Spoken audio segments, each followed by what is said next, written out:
آج کی اس نشست میں آپ سنیں گے صحابہ کرام کے ہاتھوں ایک یہودی کے قتل کے بارے میں۔ بسم اللہ الرحمن الرحیم، اللہم صلی علی محمد وعلی آل محمد وعترتہ بعدد کل معلوم لک۔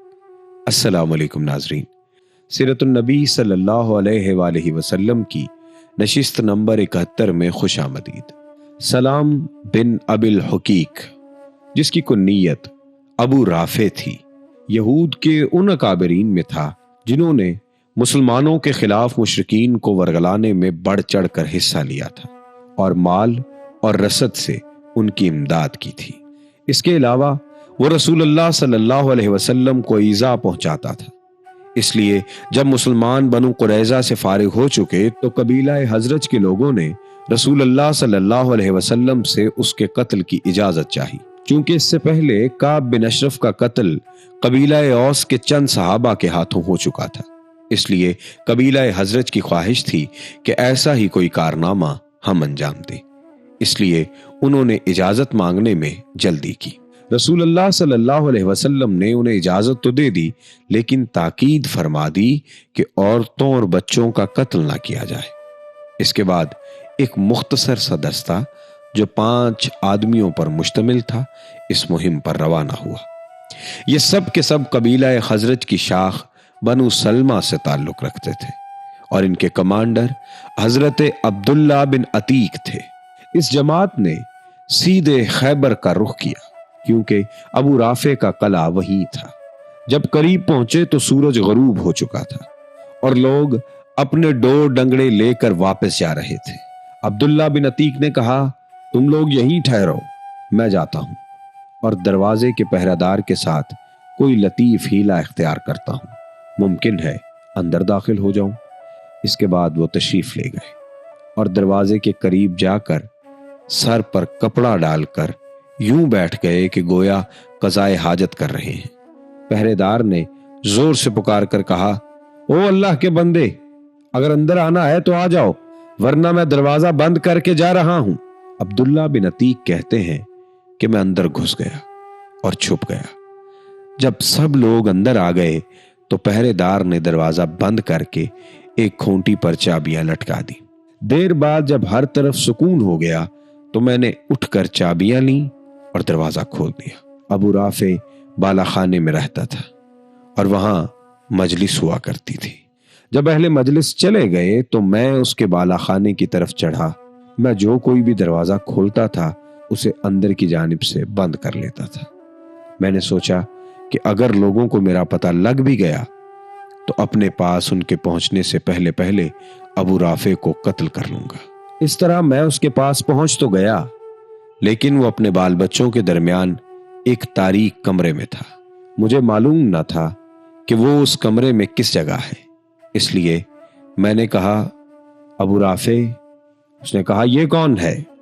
میں نے جھٹ آواز کی طرف لپک کر اس پر تلوار کی ایک ضرب لگائی، لیکن میں اس وقت ہڑبڑایا ہوا تھا، اس لیے کچھ کر نہ سکا۔ ادھر اس نے زور کی چیخ ماری، لہٰذا میں جھٹ کمرے سے باہر نکل گیا اور ذرا دور ٹھہر کر پھر آ گیا اور آواز بدل کر بولا، ابو رافع، یہ کیسی آواز تھی؟ اس نے کہا، تیری ماں برباد ہو، ایک آدمی نے ابھی مجھے اس کمرے میں تلوار ماری ہے۔ عبداللہ بن عتیق کہتے ہیں کہ اب میں نے ایک اور زوردار ضرب لگائی جس سے وہ خون میں لت پت ہو گیا، لیکن اب بھی میں اسے قتل نہ کر سکا تھا، اس لیے میں نے تلوار کی نوک اس کے پیٹ پر رکھ کر دبا دی اور وہ اس کی پیٹھ تک جا رہی۔ میں سمجھ گیا کہ میں نے اسے قتل کر لیا ہے، اس لیے اب میں ایک ایک دروازہ کھولتا ہوا واپس ہوا اور ایک سیڑھی کے پاس پہنچ کر یہ سمجھتے ہوئے کہ زمین تک پہنچ چکا ہوں، پاؤں رکھا تو نیچے گر پڑا۔ چاندنی رات تھی، پنڈلی سرک گئی۔ میں نے پگڑی سے اسے کس کر باندھا اور دروازے پر آ کر بیٹھ گیا اور جی ہی میں کہا، آج جب تک یہ معلوم نہ ہو جائے کہ میں نے اسے قتل کر لیا ہے یہاں سے نہیں نکلوں گا۔ چنانچہ جب مرغ نے بانگ دی تو موت کی خبر دینے والے قلعہ کی فصیل پر چڑھے اور بلند آواز سے پکارا کہ میں اہل حجاز کا تاجر ابو رافع کی موت کی اطلاع دے رہا ہوں۔ اب میں اپنے ساتھیوں کے پاس پہنچا اور کہا، بھاگ چلو، اللہ نے ابو رافع کو کیفر کردار تک پہنچا دیا۔ چنانچہ میں نبی صلی اللہ علیہ وسلم کی خدمت میں حاضر ہوا اور آپ سے واقعہ بیان کیا تو آپ نے فرمایا اپنا پاؤں پھیلاؤ۔ میں نے اپنا پاؤں پھیلایا، آپ نے اس پر اپنا دست مبارک پھیرا اور ایسا لگا کہ کوئی تکلیف تھی ہی نہیں۔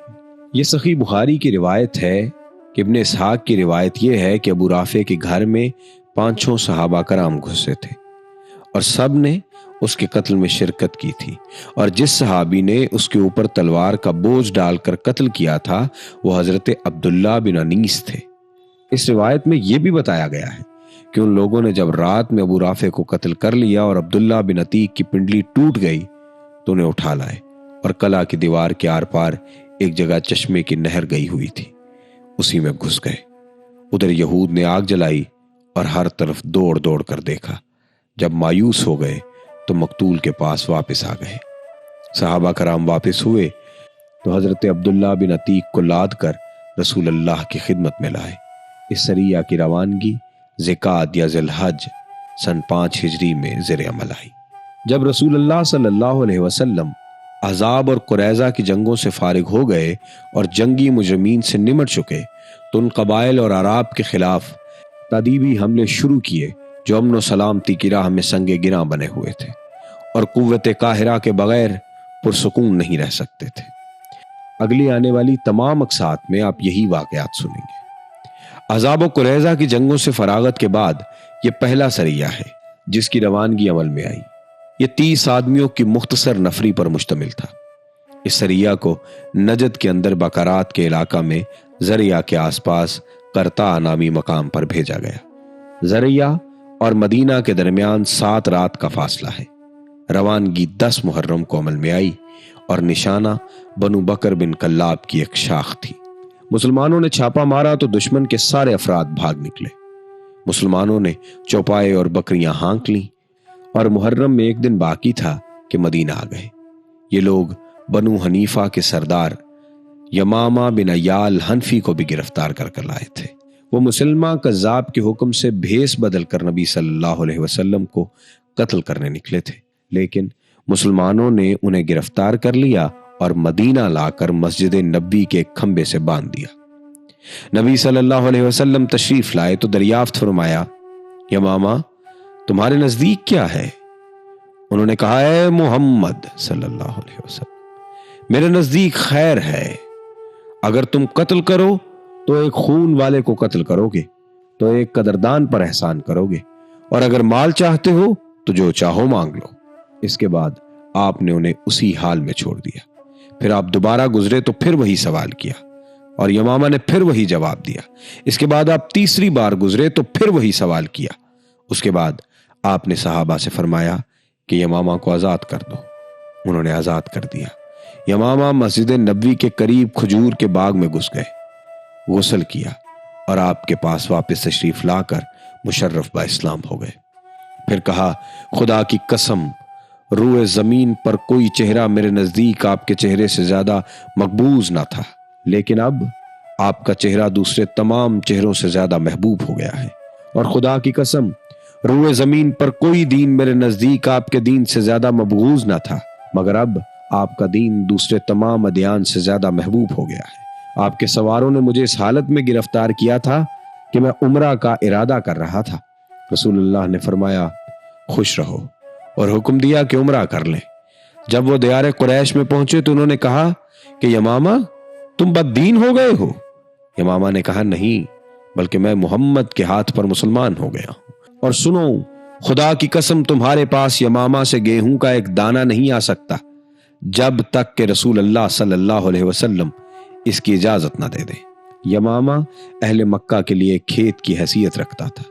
حضرت یمامہ نے وطن واپس آ کر مکہ کے لیے غلہ کی روانگی بند کر دی، جس سے قریش سخت مشکلات میں پڑ گئے، اور رسول اللہ صلی اللہ علیہ وسلم کو قرابت کا واسطہ دیتے ہوئے لکھا کہ یمامہ کو لکھ دے کہ وہ غلہ کی روانگی بند نہ کرے۔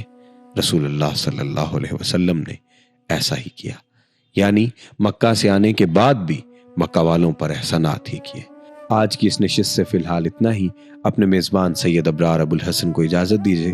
اللہ حافظ و ناصر۔